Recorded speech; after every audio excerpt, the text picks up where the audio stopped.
The digital chime cut through the Denver frost like a surgical blade. My dad sent me a text. "Don't come back. We're done without you." I stared at the blue bubble while my coffee went cold.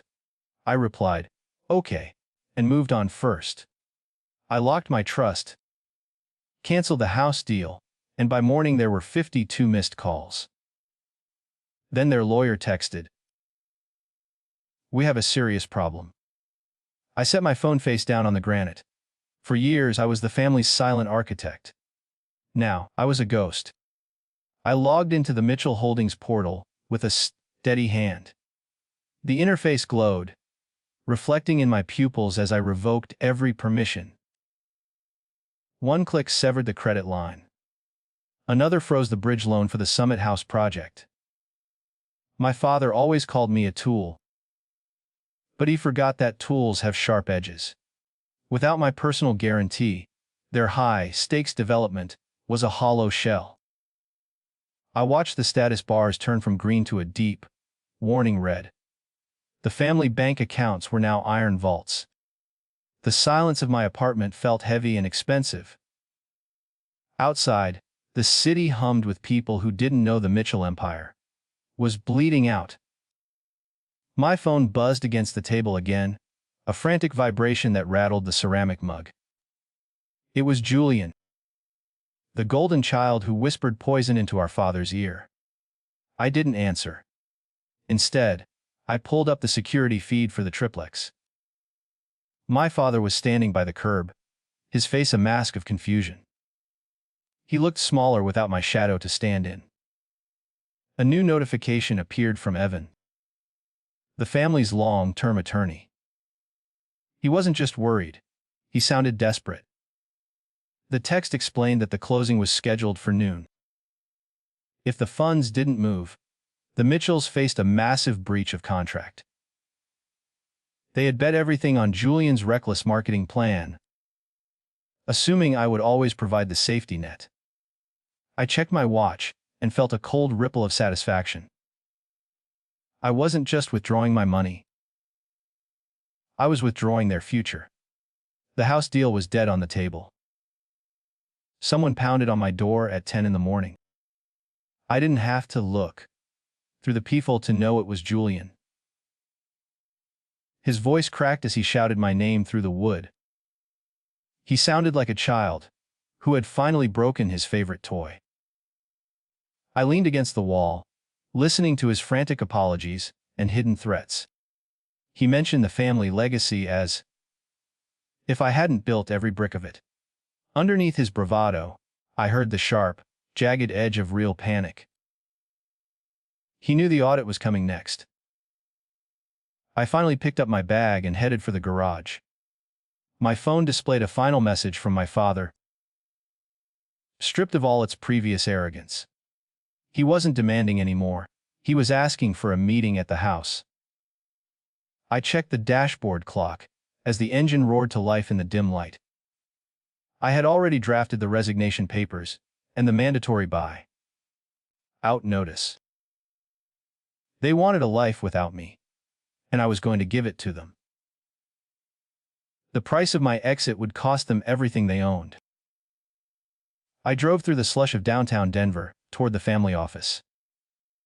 My grip on the leather steering wheel was firm. The heater hummed, but the air inside the cabin felt like ice.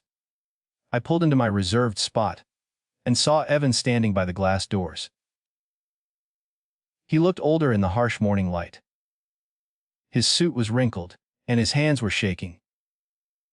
He didn't greet me with the usual firm handshake. He just stared at my briefcase. "Liam, you have to stop this," Evan whispered as I stepped out. He followed me into the lobby, his footsteps echoing on the marble. I didn't slow down for him. I swiped my badge, but the light stayed red. My father had already tried to revoke my access. I leaned in and entered an override code only I possessed. The lock clicked open with a heavy metallic thud. Evan flinched at the sound. He knew the systems were failing him now. We reached the executive suite on the top floor. My father sat behind the mahogany desk, while Julian paced by the window. The room smelled of expensive cigars and cold sweat. Mark didn't look up when I entered. He was staring at a printed bank statement on the blotter. The numbers were all wrong for him. He had spent 20 years building a name, but I had built the spine. Now, the spine was gone. The silence was deafening. "You think you're smart," Julian spat, stopping his frantic pacing. He pointed a finger at me, his face flushed. "You're just a glorified bookkeeper. Dad, tell him to fix the credit line." Mark finally looked up, and his eyes were hollow. He reached for a pen but didn't pick it up. He saw the risk file tucked under my arm. It contained the proof of Julian's secret accounts. My father's hand hovered over the desk, trembling in the light. I set the file down on the mahogany surface. I didn't say a word as I opened it to the first page. The spreadsheet showed exactly where the marketing funds had disappeared. Julian's face turned from red to a ghostly white. He tried to grab the paper, but I moved it out of reach. The power in the room shifted toward me like a tide. Mark leaned forward, squinting at the entries. He recognized the offshore account names immediately. "Is this true?" Mark asked, his voice a low growl. He wasn't looking at me anymore. He was looking at his favorite son. Julian backed away toward the floor, to ceiling glass. He started to stammer, but the excuses died in his throat. I felt a strange lack of pity for either of them. They had gambled with my life and lost. I pulled a single resignation form from the back of the folder. I placed it over the evidence. "I'm not fixing the credit," I said. My voice was calm and level. "I'm triggering the exit clause." Ivan made a strangled noise in the corner of the room. He knew the math better than anyone. If I left now, the Mitchell Trust would be forced to liquidate every asset. Mark looked at the paper and then at the window. He realized the office wasn't his anymore. Slept. A dark car with blacked-out windows pulled up to the curb below. The black car at the curb belonged to the bank's lead auditor. I saw the recognition flash in my father's eyes. He gripped the edge of the desk until his knuckles turned ivory. The room felt smaller as the air conditioning kicked into a higher gear. Evan checked his watch, his face pale and slick with sweat. He knew that once those doors opened, the Mitchell name was finished. I stood still, watching the clock on the wall. "Liam, call them off," Mark commanded, though his voice lacked its usual bite. He looked at the resignation form like it was a death warrant. I didn't reach for the phone. Julian moved toward me, but a single look from my father stopped him cold. The betrayal in the room was a physical weight. My father's empire was built on credit, and I was the one who held the keys. The elevator chimed in the outer hall. The heavy suite doors opened, and a woman in a charcoal suit walked in. She didn't look at Mark or Julian. She looked directly at me and nodded. This was Sarah, the risk head from the primary lender. She held a tablet and a digital pen. The power dynamic in the office shattered instantly. My father tried to stand, but his legs seemed to fail him. He sank back into the mahogany chair. He looked utterly defeated. Sarah placed the tablet on the desk over my file. "We received the notice of withdrawal, Liam," she said. Her voice was as sharp as a razor. "Without your signature. The bridge loan is in technical default." Julian let out a choked sound and slumped against the window. He finally understood that his stolen money was gone. The bank wasn't here to negotiate with Mark. They were here to seize the collateral. The triplex was the first. "Wait. We can find another guarantor."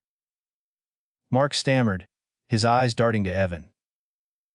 The lawyer simply shook his head and looked at the floor. "No one in the city would touch this debt without my backing. I watched my father realize that his favorite son had hollowed out the business from the inside. The years of dismissal and insults were finally being tallied. It was a cold, mathematical reckoning. I felt a strange sense of absolute clarity. I picked up the digital pen and signed the final release. The screen flickered as the data transmitted to the cloud. My exit was now a legal fact. Mark reached out to touch the tablet, but Sarah pulled it away. The accounts are being moved to a secondary holding, she informed the room. Julian looked like he might be sick. He had gambled on my loyalty and lost everything. I felt my phone buzz with a new alert. The notification wasn't from a lawyer or a bank.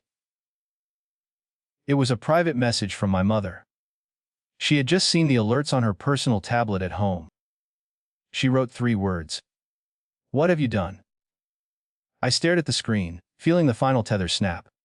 Behind her message, a new alert flashed from the building security system. The black car at the curb wasn't the only one. 2 more SUVs pulled up behind it. Slept, the siren light from the SUVs below reflected off the suite's glass walls. Julian's knees hit the carpet as the reality of the black cars finally sank in. My father didn't move. He sat frozen behind his desk like a statue of a forgotten king. Sarah ignored the drama and continued scrolling through her digital files. She was a machine of cold efficiency. I gripped the edge of the table, waiting for the first knock on the door. "The police are here, aren't they?" Mark whispered.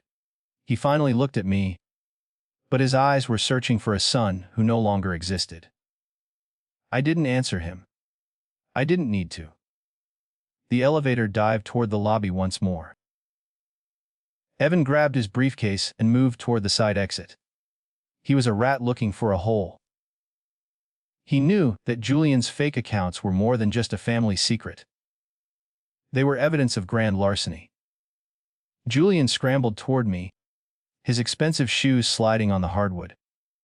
"You did this," he hissed, grabbing my sleeve with shaking hands. "You called them." I shook him off with a sharp, precise motion. I didn't feel anger, only a deep sense of relief. The weight of their lies had been crushed by the truth. I pointed toward the open, risk file on the desk. Every cent Julian stole was highlighted in neon yellow. He was trapped. A team of investigators entered the room with practiced silence. They didn't shout commands. They just began boxing the hard drives and ledgers. My father watched as they took the mahogany desk apart. He looked at the empty space where his empire used to sit. The air in the office was thin and tasted of ozone. I stood by the window and watched the snow fall over Denver. My task here was almost finished. I felt light. The lead investigator, a man with a tired face, approached my father. He held out a warrant that looked like a common receipt. Mark didn't read it. He just signed it without a word. Julian started to cry, a pathetic sound that filled the hollow room. I turned away from the window and faced them one last time. This wasn't the victory I had imagined years ago. It was just a quiet, necessary end to a long war. "Wet," Sarah interrupted, looking at her tablet with a frown. "There is a secondary trust here." She pointed to a line of code I had written months ago. It was a failsafe hidden in the deep architecture of the LC. My father looked up, a spark of hope lighting his tired eyes. He thought I had saved a piece of the wealth. Julian stopped crying and leaned in. They were still looking for the shortcut. They never learned.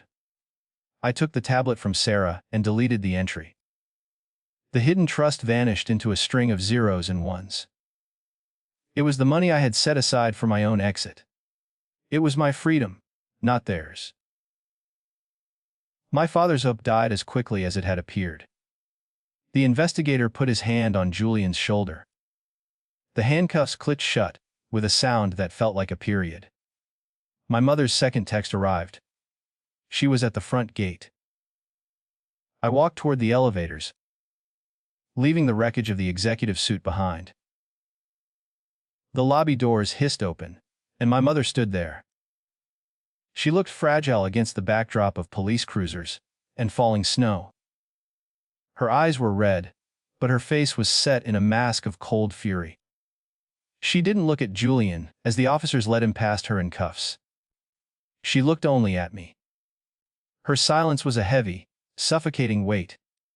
We were strangers now. "You really did it, Liam," she said. Her voice was a thin wire of disappointment. I didn't stop to explain the spreadsheets or the lies. The truth was written in the evidence boxes being carried out. She reached into her wool coat and pulled out a small, velvet box. It was the family signet ring, a relic of a legacy I had just dismantled. She didn't offer it to me. She dropped it into a nearby trash bin with a sharp click. The investigator tapped my shoulder, breaking the tension. He needed my final signature on the asset seizure list. My mother watched every stroke of my pen on the digital screen. She saw the house, the triplex, and the retirement accounts move into the bank's control. She didn't realize that, by triggering the default, I had cleared the path to buy the properties back myself. I kept that secret tucked away. It was my only leverage left. The power was mine, but the cost was absolute. I turned to leave, but she grabbed my arm. Her grip was surprisingly strong. "Where will we go?" she whispered. The fire was gone, replaced by sudden, sharp fear. I looked at her and saw the years of quiet complicity. She had watched my father belittle me for decades. She had cheered for Julian while I worked until midnight. I pulled my arm away gently but firmly. The time for rescuing them had ended. I stepped into the elevator alone. The ride down to the garage was silent. I watched the floor numbers count down like a ticking clock. My reflection in the polished steel looked older, harder. I had won the war, but the spoils felt like ash. When the doors opened, the garage was swarming with reporters. They wanted a statement on the Mitchell collapse. I pushed through the crowd, my eyes fixed on my car. I didn't owe the world an explanation for my family's suicide. I reached my car and saw a man leaning against the door. It wasn't a reporter or a cop. It was Daniel, the rival developer, who had wanted the Summit house for years. He held a manila envelope and a smug grin. "I heard there's a fire sale," he said. He tapped the envelope against the window. He knew about the defaults before the ink was even dry. My father had a leak in his inner circle. It wasn't me. I realized then that Daniel had been feeding Julian the offshore account ideas. It was a long game to sink the Mitchells and take their land. My brother hadn't just been greedy. He had been a puppet for our greatest enemy. I looked back at the building I had just left. The investigators were still inside, digging through the digital ruins. Daniel offered me a hand, expecting a partnership. I ignored it and unlocked my door. He didn't know I owned his debt too. I drove away from the garage, leaving Daniel standing in the exhaust of my SUV. The snow was falling harder now, blurring the edges of the city. My hands were steady on the wheel, but my mind was racing. Daniel didn't just want the Summit house. He wanted the entire Mitchell portfolio. He had used Julian as a wrecking ball to demolish the family's foundations. I pulled over to the curb and opened my laptop. It was time to execute the final, irreversible strategy I had built. I accessed the encrypted files that Daniel had mentioned. I had spent months tracking his shadow investments into the Mitchell LLC. He thought he was hiding behind offshore shells, but I had mapped every single transaction. I saw the connection clearly. He had funded Julian's lifestyle in exchange for insider information. My brother had traded our family's security for a few months of luxury. I felt a surge of cold fury. This wasn't just a family dispute anymore. It was a hostile corporate takeover. The city lights flickered through the windshield. I had 1 hour before the bank's auction portal went live for the private bidders. I needed to move my liquidity into the primary holding account. This was the money I had clawed back from the hidden trust. If I failed to outbid Daniel, my parents would lose everything. The triplex, the office, and their home would belong to the man who ruined them. I hit the transfer button and waited. The loading bar felt like a ticking clock. My phone buzzed with a call from an unknown number. I answered it, expecting a reporter. Instead, it was my father's voice, sounding broken and distant. He was still at the office, sitting among the empty boxes and stripped desks. He told me, "Liam." Mark whispered. He meant Julian. My brother had finally confessed to the deal with Daniel. The betrayal had finally hit the bedrock. My father sounded like a man who had lost his soul. I didn't offer any comfort. "I can't fix what he did," I told him. "I watched the transfer bar reach 90%. But I can stop Daniel from taking the house." There was a long pause on the other end of the line. I heard the sound of a distant siren. Mark didn't ask how I had the money. He didn't ask for forgiveness. He just hung up. The silence that followed was heavier than the snow. The transfer completed with a soft, digital chime. I was ready for the fight. I entered the private auction portal just as the first lot appeared. The Summit House is listed first. The opening bid was high, far beyond what most developers would pay for a distressed asset. Daniel's name appeared immediately on the bidder list. He moved fast, raising the price by $500,000 in seconds. He was trying to intimidate the room. I waited until the final seconds of the countdown. I placed my bid $1 above his maximum limit. The screen froze for a heartbeat. The status changed to sold. I had won the primary asset, but the war was far from over. Daniel's name vanished from the screen, replaced by a flurry of frantic messages on my secure line. He was realizing that I wasn't just a bookkeeper. I was the person who owned his underlying debt. I had bought his liabilities through a third-party firm weeks ago. He had tried to swallow my family, but he had already swallowed my poison. I felt the power shift completely into my hands.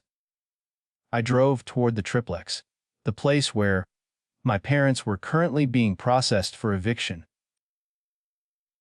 I saw the bank's moving trucks parked in the driveway. The headlights of my SUV cut through the darkness, illuminating the orange, "Says" stickers on the front door. My mother was standing on the porch, clutching a single box of photos. She looked at me as I climbed out of the car.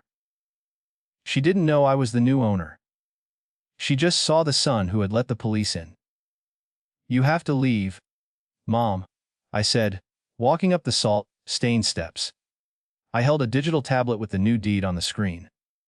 She started to cry, the sound muffled by her heavy coat.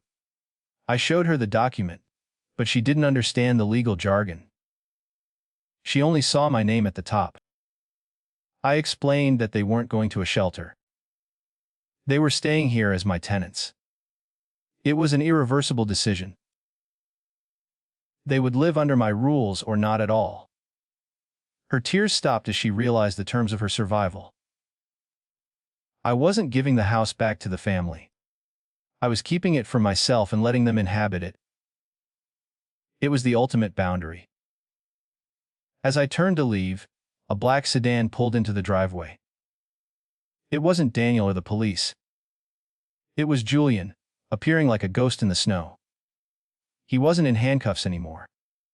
He looked at me with a terrifying, hollow grin. He had been released on a technicality. Julian stepped out of the sedan. the door clicking shut with a finality that echoed through the snowy driveway. His hollow grin didn't reach his eyes, which were wide and bloodshot. He looked like a man who had already seen the end of the world and survived it. I felt the weight of the new deed in my hand. My mother backed away, her boots crunching on the frozen slush. Julian wasn't supposed to be here. He was supposed to be in a cell. The lawyer found a glitch in the warrant, Julian said, his voice raspy and thin. He walked toward me, ignoring our mother entirely. He was focused on the tablet I held. I saw his fingers twitching, a habit he had when he was plotting his next move. He didn't know about my takeover of Daniel's debt yet. He still thought there was a game to play. I stood my ground, my silhouette tall against the porch lights. The wind began to howl. "You are not coming inside, Julian," I said. My voice was as flat as the winter horizon. He laughed, a short and bitter sound that puffed into a cloud of steam. He reached for the porch railing, but his hand slipped on the ice. He looked pathetic. A fallen prince in a ruined kingdom. Behind him, the black sedan remained idling, its exhaust filling the air with a gray haze. I realized then that Julian wasn't alone. Someone was watching from the back seat. The rear window of the sedan rolled down halfway, revealing Daniel's sharp profile. He didn't look at the house, he looked at me. He was the one who had bailed Julian out. It was a desperate move to keep his puppet in play. My stomach tightened as I realized the scale of the fight ahead. Daniel wasn't giving up on the land. He was doubling down on the chaos. I tightened my grip on the tablet. The storm was just beginning to peak. "He stays with us, Liam," my mother pleaded, her voice trembling. She looked between her two sons, her loyalty still fractured by old habits. She didn't understand that Julian was the reason for the seized stickers on her door. I looked at her and felt a pang of wary disappointment. She was still trying to protect the fire that was burning her house down. I took a step forward, cutting off Julian's path to the stairs. He stopped and bared his teeth. "This isn't your house anymore, Mom," I said, loud enough for Daniel to hear. I tapped the screen, and the floodlights of the triplex flared to life. They were smart lights, connected to the account I had just secured. The brightness blinded Julian for a second. He shielded his eyes, cursing under his breath. I saw the Seddon's brake lights flash. Daniel was getting restless. He knew that every second I spent in control was a second he lost his leverage. The power was shifting. I pulled a thick envelope from my inner jacket pocket and tossed it at Julian's feet. It landed in the snow, the heavy paper soaking up the moisture. "Those are the restraining orders," I informed him, "and the notice of trespass." Julian stared at the envelope as if it were a snake. He looked back at the car, seeking guidance from his master.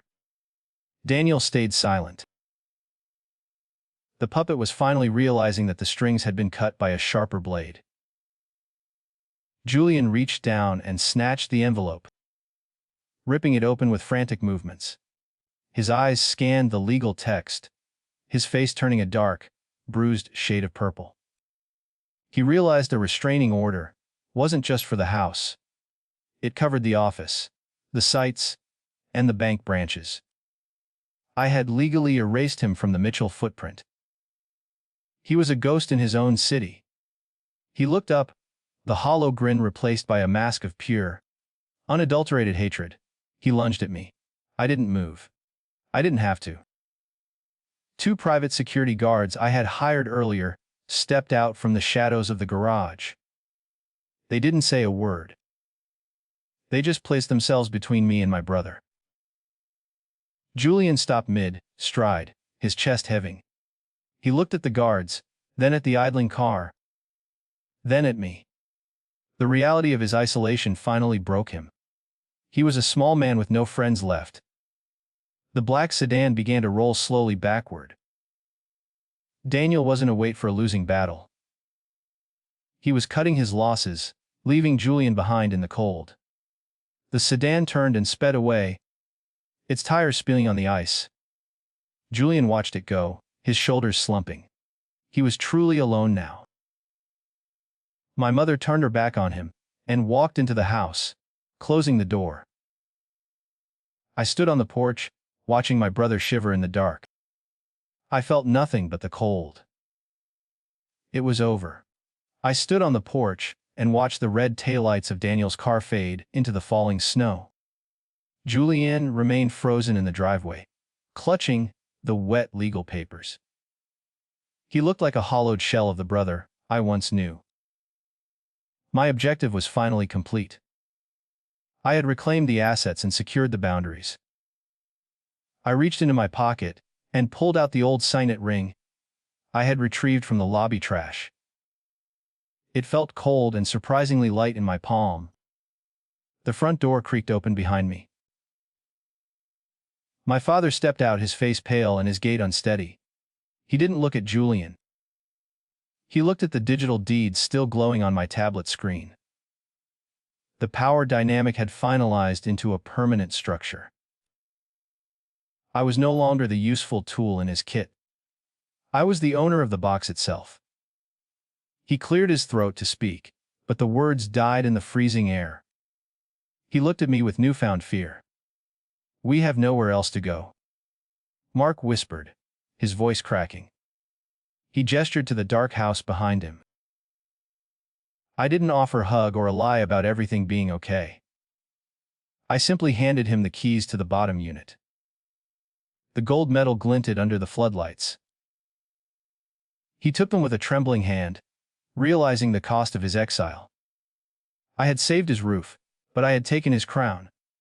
He was a guest in my world now. Julian finally turned and walked away into the darkness, his footsteps vanishing in the fresh powder. He didn't have a car or a plan. He only had the consequences of his greed. I watched him disappear, knowing I wouldn't see him for a long time. The audit would ensure his shadow stayed long and dark. My father watched him go too, but he didn't call out.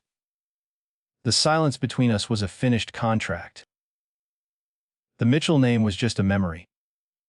I walked to my SUV and climbed inside the warm cabin. The leather smelled of success and isolation.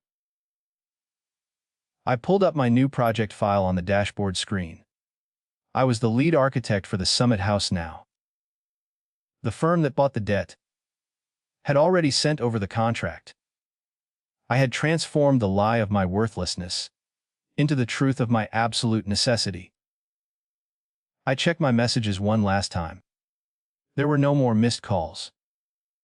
The engine purred as I backed out of the driveway. I glanced at the rearview mirror and saw the triplex standing tall against the Colorado sky. It was a fortress built on boundaries and bloodless math. I was finally free of the need for their approval. As I drove toward the city lights, a single notification popped up on my console. It was a legal alert from a new jurisdiction. Someone else was using my social security number in another state.